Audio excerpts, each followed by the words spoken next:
সাম্প্রতিক দেশকাল একযুগ পূর্ণ করল, সে কারণে প্রথমে সাম্প্রতিক দেশকাল পরিবারের সবাইকে অভিনন্দন এবং ভালোবাসা। ত্রৈমাসিক দেশকালের প্রায় শুরু থেকেই আমি লিখি, সেই হিসাবে এই পথচলার সাথে আমার একটা সম্পৃক্তি শুরু থেকে রয়ে গিয়েছে। সাম্প্রতিক দেশকালকে আমি একদম কাছ থেকে দেখেছি, সেই হিসাবে বলতে হবে যে তার প্রাপ্তি কোনোভাবেই কম নয়।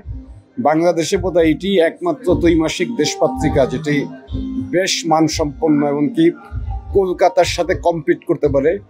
আরও জোর করে বলা যেতে পারে যে অনেক ক্ষেত্রে কলকাতার অনেক পত্রিকাকেই সাম্প্রতিক দেশকাল টপকেছে। সম্প্রতি তাদের লেখার মান, গুণগত বৈশিষ্ট্য আরও বেড়েছে।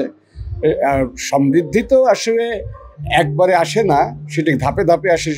সেই হিসাবে একযুগে সাম্প্রতিক দেশকাল অনেকটাই এগিয়েছে, বিশেষ করে লেখার বৈচিত্র্যের দিক থেকে, গবেষণাগত জায়গা থেকে। আমি আমার জায়গা থেকে বলতে পারি যে আমাকে লেখক বানানোর পিছনে সাম্প্রতিক দেশকালের একটা গুরুত্বপূর্ণ ভূমিকা রয়েছে। সাম্প্রতিক দেশকাল তো সাপ্তাহিক পত্রিকাও প্রকাশ করে, সেটির মানও খুব ভালো। আমি বলবো যে অবশ্যই সাম্প্রতিক দেশকালের অ্যাচিভমেন্ট অত্যন্ত ভালো। তবে আমার একটা প্রত্যাশা থাকবে যে এইটার আঙ্গিকটা আরও বেশি করা যায় কিনা। আমাকে পলাশ ভাই বলেছিলেন যে এটা মাসিক করারও একটা চিন্তা রয়েছে, সেটি আরও ভালো হবে। আর আরেকটা বিষয় হচ্ছে যে এটার সাথে কি আরও সরাসরি কোনো গবেষণাধর্মী কাজ করা যায় কিনা, যে কারণে এটার পলিফারেশন এবং অ্যাম্প্লিফিকেশনটা অনেক বড় হতে পারে।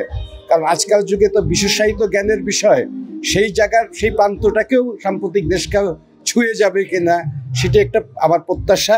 তো সেটা আমি মনে করি যে সেটা হতে পারে। তবে এই পর্যন্ত যেই লক্ষ্যে তারা টার্গেট করেছিল, সেই টার্গেটে তারা অনেকটাই পৌঁছতে পেরেছে বলেই আমার মনে হয়। তো সেই হিসাবে সাম্প্রতিক দেশকালকে আমার আবারও প্রাণ ঢালার শুভেচ্ছা।